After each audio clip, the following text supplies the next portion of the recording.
আমার রীতা নন্দীমা, শ্রদ্ধেয়া রীতা নন্দীমা, আপনি কি শুনতে পাচ্ছেন? জয়গুরু। হ্যাঁ, মা শুনতে আমার পাচ্ছি। অস্ট্রেলিয়া থেকে যুক্ত হন প্রতিদিন। মা একটু অসুস্থ। মা হ্যাঁ, বলুন।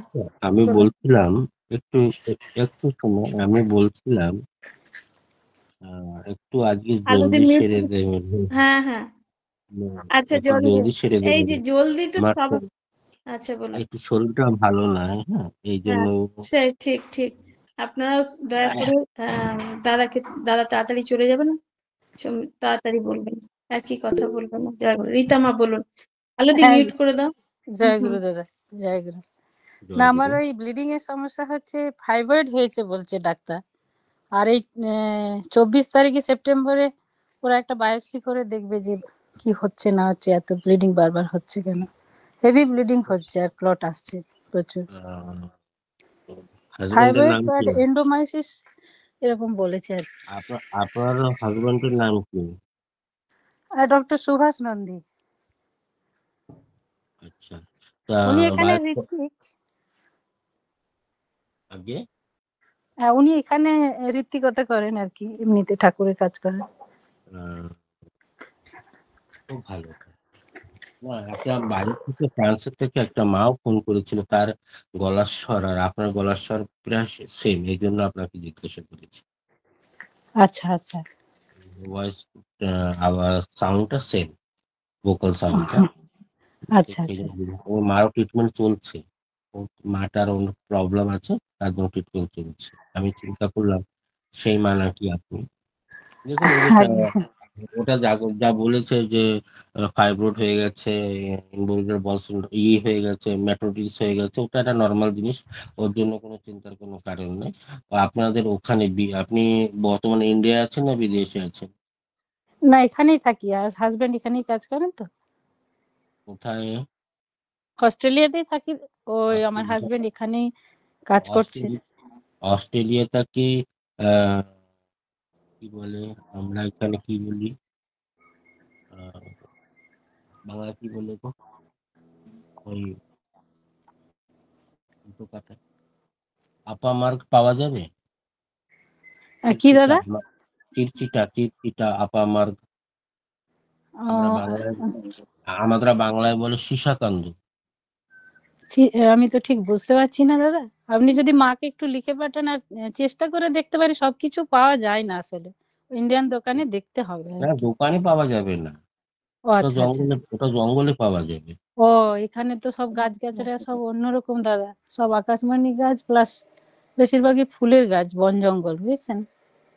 তো জঙ্গলের ভিতর দিয়ে পাওয়া যায়। দেখেন, আপনাকে আমি একটু বুঝিয়ে দেওয়ার চেষ্টা করছি, হয়তো আপনি বুঝতে পারবেন। ওই হেঁটে গেলে এটা জিরের মতন কাপড়ে লেগে যায়, লম্বা লম্বা থাকে, কাটার মতন যে কাপড়ে লেগে যায় দাদা জিরের আপনি মতন। আমাকে ছবি, আপনি হ্যাঁ, আমাকে ওই মাকে গাছটার একটু ছবি বলে দেন। পাঠিয়ে দেবেন। হ্যাঁ, ছবিটা পাঠিয়ে দেবেন, আমি রীতা আমাকে পাঠিয়ে দেবো ছবিটা। হ্যাঁ, সেটা হলে কয়েকবার ভালো। পাঠিয়েছি, কয়েকবার পাঠিয়ে দিয়েছি আমি। কোন গাছটা দাদা? ওই যে হাতিসুর? না না, ওটা না, আর একটা আছে সীসাকান্দ। আমি আপনার ওই সে এখনই পাঠিয়ে দিচ্ছি, ওটাকে কি বলে আমাকে দেখে বলুন। চোর কাটা বলে নাকি ওটাকে? হ্যাঁ হ্যাঁ, ওই টাইপেরই। চোর কাটা বলে আমরা। ছোট আচ্ছা, একটু চোর ছোট ছোট কাটা। জিরার মতন হয়, আচ্ছা আচ্ছা, ছোট ছোট চোর জিরের মতন পাঠান, হয়। ছবি পাঠান। হ্যাঁ হ্যাঁ হ্যাঁ, জয় গুরু, মানে জয় ওটা গুরু। আলাদা জিনিস, আলাদা জিনিস। ওটা একটা কাটার মতন কাপড়ে আটকে যায়। হ্যাঁ হ্যাঁ হ্যাঁ, জোরগুন্ডা, জিরের মতন ছোট ছোট হয়। ওর জোরগুন্ডা, কাটা হচ্ছে জিলের মতন, সেটা নয় কিন্তু। জোরগুন্ডা। আচ্ছা, ওইটা যদি পাওয়া যায় কি করতে হবে দাদা? ওতে পেলে ওর শিকড়টা কিসের আঙ্গুলের, কড়ি আঙ্গুলের এক কয়েল জলের ভিতরে দাঁড়িয়ে শুরু দিন খেতে হবে, পাও পাতা পর্যন্ত। তারপরের দিন খেতে হবে সকালে খালি পেটে আঁঠু জলে। আর 4 ডে খেতে হবে কোমরের জল দাঁড়িয়ে খেয়ে, ওই চাবারটা খেয়ে বেরিয়ে যেতে হবে। আর তিত বাগুন পাওয়া যাবে ওখানে? মা, তিত বাগুন পাওয়া যাবে? না দাদা, আমি তো ঠিক বুঝতে পারছি না জিনিসগুলো। পাওয়া যাবে, পাওয়া যাবে, পাওয়া যাবে। তিত বাগুন দেখবেন। যেটা সেই বেগুনি রঙের ছোট ছোট গোল গোল ফল হয় তো, কাঁটা হ্যাঁ কাঁটা। হ্যাঁ, যারা আমরা বলি যে বনো বাগুন। হ্যাঁ হ্যাঁ হ্যাঁ, ওটাকে বাংলায় বলে কণ্টকারী বলে, শ্বেত কণ্টকারী, হ্যাঁ কণ্টকারী হ্যাঁ, গাছ বলে। তাতে খুব কাটা, ওর কটা পাতা হ্যাঁ হ্যাঁ, কাটা সকালবেলা। কাটা পাতা হয়। হ্যাঁ হ্যাঁ, আচ্ছা ওই দাদা, আপনি আমাকে পাতাটা ছোট সঞ্জয় দা, পাঠিয়ে হ্যাঁ আপনি দিয়েছি মা। আমি যে আমি ছবি পাঠিয়ে তুলে দেবো। পাঠিয়ে দেবো মা, আমাদের এখানে আপনাকে প্রচুর পাওয়া যায়, আমি ছবি তুলে পাঠিয়ে দেবো আপনাকে। আহ, মা আপনি সর্ব- যদি একটু জেনে আমাকে একটু ফটো পাঠিয়ে বা নিয়মটা আগে বলে আগে দেন। আগে দাদা বলে যান, আর আপনি ছবিগুলো হ্যাঁ, পাঠাবেন, আমি আমি রীতামাকে আমি পাঠিয়ে আর দেবো। পাঠিয়ে নিয়মটাও দিয়েছি যদি, আমি তো ভুলে যাচ্ছি, মা। বুঝতে পারছি আমি না। আমি পাঠিয়ে দিয়েছি শর্মিষ্ঠা মা, আপনাকে পাঠিয়ে দিয়েছি শিশাকন্দকে। আচ্ছা হ্যাঁ, আচ্ছা আচ্ছা, আর ওই ওই যে নিয়মটা বেগুনের, কিভাবে কি আর খেতে হবে। বেগুনের ছবিটা, হ্যাঁ বেগুনের কাছে ছবিটাও। ওটা তো বললেন চন্দ্রশেখর দাদা আমার, তো উনি পাঠিয়ে দেবে আপনাকে। আচ্ছা চন্দ্রশেখর তো আপনি পাঠিয়ে দেবেন আমাকে। আর যদি এই দুটো না পাওয়া যায় তাহলে ওখানে দেশি গায়া ঘি পাওয়া যাবে মা? হ্যাঁ, দেশি গায়ে ঘি বলতে মানে ওই দোকানে যেগুলো পাওয়া যায় আর কি। অনিল ঘোষের একটা ঘি পাওয়া যায়, এটা আছে এখানে। যদি ওই যে সত্যিকারে ওটা দেশি গায়ার ঘি হয় তাহলে ভালো হয়ে যাবে। আর ডাক্তার এটা বায়োস্কোপি করতে বলেছে, ঠিক আছে করুক, তার রিপোর্টটা আমি ঠাকুরের কাছে প্রার্থনা করি ওটা নেগেটিভই আসবে, আমি জানি ওটা নেগেটিভই আসবে। আগে আর দাদা, যেহেতু আগে দাদা, ওটা থ্যাংক ইউ দাদা। কেন কি এটা এটা অনেকটা পেশেন্ট আমার কাছে এমনই আছে, আমার ঘরের লক্ষ্মীর ওই ওই কন্ডিশন হয়েছিল, এখন ভালো আছে, নিচে বেড়াচ্ছে, গান গাচ্ছে, ঠাকুর বাড়ি ঘুরে এসেছি। ওনাকে আচ্ছা বলেছে যে দাদা। বলেছিল যে বাচ্চাদানি কেটে বাদ দিতে হবে অপারেশন করে, এখন হ্যাঁ, উনি ওই ভালো বায়োপসি আছে। করার পরেই বলেছে যদি সব ঠিক না থাকে তো এটা করতে হবে, না হলে তো অসুবিধে নেই। করতে হবে না, খালি হেমোগ্লোবিনটাকে একটু ভালো করে রাখবেন, একটু খাওয়া দাওয়ার দিকে ধ্যানটা রাখবেন। আর হেমোগ্লোবিনটাকে ইনস্ট্যান্টলি গ্রো করতে কি করতে হবে সেটা আমি পরে বলে দেবো। আর আপনাকে 3 মাসের মধ্যে আমি ভালো করে দেবো। আমি ভালো করার কেউ না, ঠাকুর করবেন। আমি সেই আহ, আমি যেটা নিয়মে বলবো ওই নিয়মটা 3 মাস 4 মাস করলে আপনি একদম সুস্থ হয়ে যাবেন, দরকার নেই। আচ্ছা দাদা। যখন যেমন একটা প্রমাণ, একটা একটা কেন কয়েকটা পেশেন্ট আমার এই অনলাইনে আছে, আমার ঘরে আমি নিজে করেছি, সেটা ভালো হয়ে গেছে, তার দরকার কি আছে? আসলে দেশে থাকলে সব হাতের কাছে পাওয়া যায়, এখানে তো আসলে একটু হ্যাঁ হ্যাঁ, মুশকিল। এটাই আর কি, সবাই চিন্তিত সহযোগিতা আমি। নেবেন, সবাই সহযোগিতা নেবেন, দাদা আছেন, মা আছেন, শর্মিষ্ঠা মা আছেন, নিশ্চয়ই দাদা। চন্দ্রশেখর দাদারা আছেন, এনারা আপনি আপনাকে ওনাকে একটু সহযোগিতা ওই করবেন। নিয়মটা বলে দিন, আমি একটু চেষ্টা করব যদি পাই, অবশ্যই। মানে আগে সবকিছু পেয়ে যদি পেয়ে। আগে পেয়ে যান, তারপর আমাকে হোয়াটসঅ্যাপে কল করে জেনে নেবেন। আর আচ্ছা দাদা। আর দেশি ঘিটা পেলে যখন হ্যাঁ, রাত্রে দেশি ঘি শুতে যাবে, ওইটাই পাওয়া যায়, ওই যে যেটা অনিল ঘোষের একটা কৌটোতে পাওয়া যায়, ওটা পাওয়া যায়। তো ওটাকে কি করবেন, আর সকালে খালি ঘিটা পেটে। আসলে দাদা খেলে সহ্য করতে পারি না, এটাই বুঝতে পারছি না। আমার ঘি খেলেই বুকে মানে একটা ব্যথা ব্যথা হয় আর কি। মানে ঘি খেতে পারি না, একবার ওই স্টোন ধরা পড়েছিল, তো ঘিটা খেলে বেশি অসুবিধে হয় আর কি। ওটা কি ওটা কতদিন ওটা খেতে গ্যাসের হবে দাদা? 3 মাস। আমি যেটা বলছি একটু শুনে দেখুন, এত ফির অপারেটের জন্য তৈয়ার হয়ে যান বাচ্চাদের এটাকে ফেলার জন্য, ইয়া ঘি খাওয়ার অভ্যেসটাকে করে নিন। আচ্ছা দাদা, আচ্ছা, চেষ্টা করবো ওইরকম ভাবে। সকালে খালি পেটে 1 গ্লাস ঠান্ডা জলে 1 থেকে 1 চামচ, বড় চামচের 1 চামচ ঘিটাকে ওর ভিতরে ছেড়ে দিয়ে ভালো করে ফুটিয়ে 1 ফুটুন দিয়ে নেবে, ভালো করে গরম করে নেবে। ওটাকে চার মতন অল্প অল্প সকালবেলা খালি পেটে খেতে হবে। আর যখন রাত্রিবেলা শুতে যাবে তখনও খেতে হবে, খেয়ে শুয়ে পড়বে। আচ্ছা দাদা। রাত্রিবেলা এই দুটো টাইম করতে হবে, সকালে খালি পেটে 1 ঘন্টা কিছু খাবে না, আর রাত্রে যখন ওই ঘি জলটা ফুটিয়ে খাবে, তখন যখন শুতে যাবে তখন। যে আচ্ছা কদিন বিল্ডিং যে কদিন বিল্ডিং চলবে সেই কদিন করতে হবে। আর যে অবধি থাকবে, যে অবে থেকে স্টার্ট হলো আর যে অবধি থাকবে সেই মাসে, তাতে মাসে 2 বার হোক 3 বার হোক, তাতে আপনার কোনো দরকার নেই। যে জবে থেকে স্টার্ট হবে তবে আজ যে যে অবধি চলবে সেই কয়দিন আপনি এই প্রসেসটাকে কন্টিনিউ চালিয়ে রাখবেন। বুঝতে আচ্ছা দাদা। পারছেন? হ্যাঁ, বুঝতে পেরেছি। ওরা তো এখন মেডিসিন দিয়ে ওটা ব্লিডিংটা স্টপ করে রেখেছে দাদা, তো এখনো শুরু হয়নি সেভাবে। আবার হবে। ওরা হুম। যতটাই দুঃখ, হারমোনস ট্যাবলেট দিয়েছে, ও তো আবার হবে, 2 দিন পরে আবার হবে। আমিও তো হ্যাঁ দাদা। ছোট মোটো তো প্র্যাকটিস করি, আমার স্ত্রীকে তো আগে আমি ট্যাবলেট ট্যাবলেট খুব দিয়েছি। যখন হেরে গেছি, হেরে যাওয়ার পরে যখন একটা সোনোগ্রাফি করাতে নিয়ে গিয়েছি, বলছে বাল্কি হয়ে গেছে, ইনফেক্টেড হয়ে গেছে, আর ওকে অপারেট করতে হবে। আমি যখন অপারেট করতেই হবে তাহলে আমারটা আমি আগে একটু দেখি, তারপরে ভালোই হয়ে গেছে। আচ্ছা। তারপরে আপনি দাদা, ভালো হয়ে যাবেন, একটু সময় দিতে হবে না, এটা আয়ুর্বেদিক জিনিস, একটু সময় দিতে হবে, ভালো হয়ে যাবেন। আর নিশ্চয় বাকি দাদা। দুটোর ব্যাপারে বললাম, একটা মা আপনাকে সহযোগিতা করবে আর একটা দাদা করে দেবেন। আমরা যাকে কণ্ঠ করি বলি, ছোট তিল বাগুন বলি আমরা। ওই বাগুনের পাতাটা এক মুঠো একটু বেটে থেতো করে রসটা সকালবেলা খালি পেটে খেতে হবে, যে কদিন ব্লিডিং চলবে সেই কদিন। আচ্ছা দাদা, আর জয়গুরু। 7 দিন খেলে ভালো। দাদা আমাদের প্রার্থনার টাইম হয়ে গেছে। জয়গুরু দাদা, মিউট করুন। আলুদি, জয়গুরু। এবারে আলাপনীতে আমরা যাব। ছোট ছোট করে আপনারা ইয়ে করুন। একই কথা বারবার রিপিট করবেন না। দাদার শরীরটা আজকে শুধু ডক্টর দাদার শরীরটাও ভালো নেই, চেষ্টা করবেন যেন রিপিট না হয়। জয়গুরু। আলুদি, জয়গুরু। ঠাকুর প্রণাম হবে না? দাদা আজকে আলাপনীতে ঠাকুর প্রণাম করে জয়গুরু দিলে তো একটা সময় চলে যাবে। আমার দাদার আলোচনা আজকে আলাপনী চলবে, লাস্টে আমরা করব। জয়গুরু। আলোদি, বলো। জয়গুরু দাদা।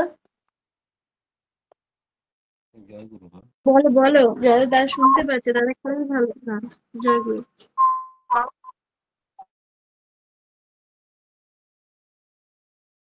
জয়গুরু বলুন মা। বলো।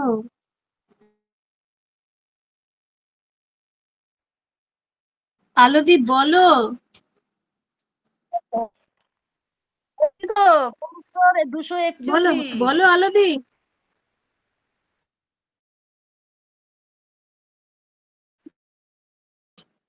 কি কি করছো আলোদি? বলো তোমার প্রশ্নটা কি দাদা? না, বলো। না দাঁড়ান,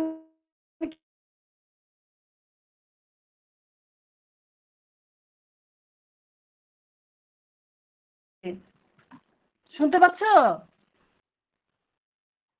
কোলেস্টোর আমার 201 কোলেস্টোর, আমি 241 কোলেস্টোর। আমি কি খেলে একটু নর্মালে আসবো? কি হয়েছে তোমার বোঝা যাচ্ছে না।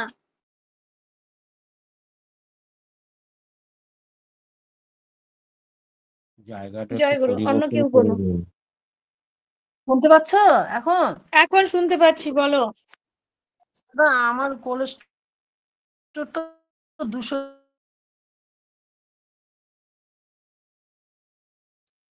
ওর কোলেস্ট্রলটা 240। ও কি খেলে ভালো হবে সেটা জানতে চাইছি। 41 কি খেলে আমি মানে নর্মালে আসবো, এর জন্য আমি ধনে জিজ্ঞেস পাতা, করছিলাম। ধনে পাতা, ধনে পাতা। দাদা তো প্রতিবারই বলে কোলেস্ট্রলের জন্য ধনে পাতা। সঞ্জয় দা বলুন। ধনে পাতা 1 মুঠো। খাওয়ার সময় জলটা খাচ্ছেন কি মা? আলো মা, কোনো ডিস্টার্ব হচ্ছে? আর কাউকে ডেকে নিন। আমি শুনিনি গো। শুধু ধনেপাতা কখন খেতে হবে? আমি কখন খেতে হবে? ওনার প্রশ্নটা বুঝতে পেরেছেন আপনি? জয়গুরু। অ্যান্সারটা বলেছেন, ওনার রেকর্ডিংটা উনি পরে শুনে নেবেন। জয়গুরু। আপনি খাওয়ার সময় জলটা খাবেন না, রাত্রে খাবার সূর্য অস্ত হওয়ার আগে খেয়ে নেবেন। আর 1 মুঠো ধনে পাতা বেটে পেস্ট করে একটা 1 চামচে করে রাখবেন। চামচটা একটা উষ্ণ গরম জলের ভিতরে মিলিয়ে দেবেন।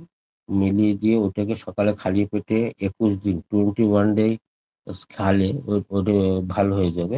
দেখবেন ওষুধ ডাক্তার কাছে গেলে বলবেন ওষুধ দরকার পড়বে না, নর্মাল এসে গেছে। কিন্তু 21 ডেজ খেতেই হবে।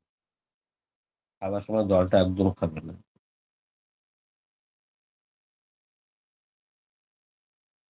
জয়গুরু। ছবি ছবি ছবি দি, ছবি দিয়ে। জয়গুরু, জয়গুরু দাদা, জয়গুরু। বলছি মানে আমার ছেলেটাকে খাওয়াচ্ছিলাম, ওই যে গোমূত্র খাওয়াতে বলেছিলাম চুন দিয়ে, ওইটা রাগ কমানোর জন্য। ওইটা খাচ্ছে, যেইটুকু কমেছে একটু কমেছে, তো 2.5 মাস মতো হয়ে গেল। আর কি করছে, কিছু বিধান আছে মানে সুস্থ হওয়ার পথে? ওকে বলেছিলাম একটা চেন গলায় দিতে, রূপোর চেন দিয়েছেন? হ্যাঁ, ও নেয়নি, দিতে চেয়েছিলাম, ফেলে দিল, ছিঁড়ে ফেলে দিল। দিয়েছিলাম দাদা। বয়স কত? বয়স ওর 22 পড়ে গেছে, 21+। ছোট কোথায়, ও তো আধগিরে হয়ে গেছে, তো বদমাইশ হয়ে গেছে। ওকে ঠাকুরের নাম ধ্যান করতে দিতে হবে, তাহলে ভালো হবে। ওকে প্রচুর আপনি প্রচুর নিয়ে ঠাকুরের নাম দাদা ধ্যানটা করতে মেন্টাল বলবেন। প্রবলেম আছে, একটু মেন্টাল প্রবলেম আছে দাদা। হ্যাঁ, তো উনি তো বলেছেন, সেই জন্য তো গহমূত্র আর চুন দিতে বলেছিলাম। দেশি গায়ে ঘিটা নিচ্ছে? হ্যাঁ, গা ঘি দিচ্ছি। আমার ঘরে আমি এখানে কাছে দুধ পাই, গোমূত্রও পাই, সব পাই এগুলো। আগের চেয়ে ওর ব্যবহার পরিবর্তন কিছু হয়েছে কি তেমনি আছে? না না না, তেমনি নেই, আগে থেকে একটু হয়েছে। ওর রাগটা একটু কমেছে। ও বেশি কষ্ট দিলে আমি ওর সঙ্গে যখন কথা বলবো না, তখন একটু অনেকটাই ধেপে যায়, এরকম অবস্থায় আছে। তবে আগের থেকে অনেক একটু ভালো ভালো। আরো কিছুদিন করে যান, দেখুন ভালো হয়ে যাবে। ঠাকুরকে ডাকবেন, প্রার্থনা নিয়ে বসবেন, আর সকালে বিকালে আপনি ওর সঙ্গে একটু নাম করতে বসবেন, ওকে ছুঁয়ে নামটা করবেন। আচ্ছা, ঠিক আছে। আর কোনো যদি খাওয়ার যদি বিধান থাকে না, ওইটা জিজ্ঞেস আর ওই দুটোই তিনটে জিনিস বলেছে, ওই তিনটে জিনিস করতে হবে। রূপোর চেনটা গলায় দিতে হবে, গোমূত্রটা চুনটার সঙ্গে খেতে দিতে হবে, আর নাকে নাকে দেশি গায়ের ঘিটা তার টেনে শুতে হবে। এই তিনটে জিনিসই করতে হবে। আর ঠিক আছে। ডাক্তারের ওষুধ যেটা চলছে সেটা চলতে থাকুক, কিছুদিন পরে পরে ডাক্তারি বন্ধ করে দেবে। মেহেরের ওষুধ আর ভেলোরের দুটো ওষুধ খাই, ওগুলো খাবে তো দাদা? হ্যাঁ, চলবে, বললাম তো, ওগুলো চলতে থাকুক। তারপরে যখন ডাক্তার নিজেই বন্ধ করে দেবে, যখন ছেলে ভালোর দিকে যাবে, তখন ডাক্তার নিজেই বন্ধ করে দেবে। ঠিক আছে, জয় গুরু জয় গুরু। জয় গুরু। পঙ্কজ দা, পঙ্কজ দা, পঙ্কজ দা, আগে জয়গুরু, গীতা মা, আগে বলুন জয়গুরু। বলুন। হ্যাঁ, বলছি বলুন দাদা, আপনারা হাত তুলে রেখেছেন, একটু অ্যালার্ট থাকুন। জয় গুরু। আগে ডাক্তারবাবু কৃমির ওষুধ যে খেতে বলেছিলেন ব্যান্ডি প্লাস এনেছি, ওটা খাওয়ার কতক্ষণ আগে গুড়টা খাবো এবং তারপর ওষুধটা খাবো? কখন একটু টাইমটা একটু বলে দিন। রাত্রে। মানে কতক্ষণ পরে গুড়টা খাওয়ার রাত্রে কতক্ষণ যখন পরে ওষুধটা? শুতে, আধ ঘন্টা পরে। আচ্ছা আচ্ছা, আগে আগে। আচ্ছা, গীতা মা জয় গুরু, গীতা মা জয় গুরু। জয় গুরু মা, জয় গুরু। বলছি, আমার এ মেয়ে এখান থেকে 3-4 বছর আগে কারেন্ট শর্ট করেছিল। সেখান থেকে ওর এই পাশাড় ব্যথা, কোমরে ব্যথা ছিল। সেটা আস্তে আস্তে অনেক চিকিৎসা হওয়ার পরে কমে গেছে, হোমিওপ্যাথি ওষুধ খাচ্ছিল। তারপরে এখন এই কোমরে ব্যথাটা বেশি হওয়ার পরে আর্যগরে গিয়েছিল, সেখান থেকে ট্রিটমেন্ট হচ্ছিল। কোমরে ব্যথাটা কমে যেয়ে হাঁটু ব্যথা প্রচন্ড শুরু হয়েছে, উঠতে বসতে পারে না। আর এমনি শারীরিক সমস্যা আছে, কারেন্ট শর্ট করার পর থেকে সুস্থতায় ফিরে আসছে না। আর এখন হচ্ছে কি, ভোরে উঠতে পারছে না। একটু বেলা হলে ব্যথাটা সারাদিনে একটু কম থাকে, আবার বিকাল থেকে ব্যথাটা শুরু হয়। করণীয় কি? মা, শয়তানি পরিবার, শয়তানি আছে। স্বস্তিনি খালি থাকলে তো হবে না মা, স্বস্তিনিটাকে সেভাবে পালন করতে হবে। যেমন বলেছি আমি যে খাওয়ার সময় জলটা খেতে মানা করেছি। আপনার মেয়ে খাওয়ার সময় জলটা প্রচুর খাচ্ছে, রাত্রে 10টার সময় খাবার খাচ্ছে। এরকম করলে তো আর বাতটা ভালো হবে না। আর কারেন্টের শর্ট খেলে বাতটা ভালো হয়ে যায়। আপনি উল্টো বলছেন যে ওর আরো বেশি প্রচন্ড ব্যথা হয়েছে, তার মানে ওর প্রচন্ড মাত্রা ইউরিক অ্যাসিড RA ফ্যাক্টরটা বেড়ে যাচ্ছে। যদি ওটা থাকে তাহলে শিউলি ফুলের পাতা বা চুন জল খেতে দিবেন, বা আমার সঙ্গে সম্পর্ক করবেন, ওষুধ পাঠিয়ে দেবো, ওটাও চলবে। ঠিক আছে মা? জয় গুরু। হ্যাঁ, তা ভালো শান্তিলতা করে মা থাকবে। জয় গুরু, শান্তিলতা মা জয় গুরু। জয় গুরু মা, জয় গুরু। হ্যালো।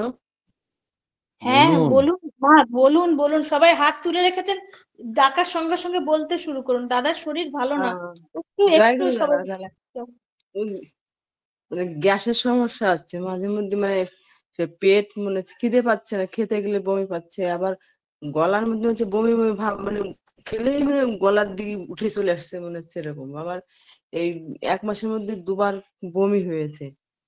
ঠিক আছে, এই তো এখন কি করা। আবার কোলেস্ট্রল আছে, নার্ভের সমস্যা আছে একটু। আপনি কি নতুন যুক্ত হয়েছেন মা এই লিঙ্কে? না না, আমি অল্প কয়েকদিনই হয়েছি, বেশি দিন হয়নি। সেটা তো বলাই হয়ে গেছে, রাত্রে যাদের গ্যাসের সমস্যা আছে তারা রাত্রে খাবারটা সূর্য অস্ত হওয়ার আগে খাবে, খাবার সময় জলটা খাবে না, খাবার পরে সকালে বিকালে 500 পাও হাঁটবে বা বজ্র আসনে বসবে, তাহলে আপনাদের খাবারটা হজম হবে, স্টার্ট হবে। আর নার্ভের সমস্যা বজ্র আসনে বসলে ওটা ভালো হবে। আচ্ছা, কোলেস্ট্রল আর আছে এখন আছে 170। পায়খানাটাও তো পরিষ্কার হচ্ছে না দাদা, ওটা মনে হয় ওটার থেকেও গ্যাস হতে পারে। হ্যাঁ, ওটাও পেটটা মাঝে মধ্যে হয়, আবার হয় না, এরকমই হয়। পেটটা পরিষ্কার না হলে তো কিছু পরিষ্কার হবে না, বলেছি তো আমি, যে আগেও একদিন বলেছি যে যাদের পায়খানা পেটটা পরিষ্কার না হচ্ছে তাদের কাছে হুম। ঠাকুরও কিন্তু যতটা আঁকড়ে ওনারা ধরতে চান ততটা ধরতেও পারবেন না, মনটাই লাগবে না, ঠাকুরের প্রতি ভালোবাসাটাই জাগবে না, মনটা থাকবে আমার ভালো লাগছে না, অস্থিরতাও একটা ভাব লাগবে। সেটাকে ভালো করতে গেলে তো রাত্রেবেলা গরম দুধের সঙ্গে ত্রিফলা পাউডারটাকে 1 চামচ গুলে খেয়ে শুয়ে পড়লে সকালবেলা পেটটা পরিষ্কার হয়ে যাবে, ভালো হয়ে যাবে।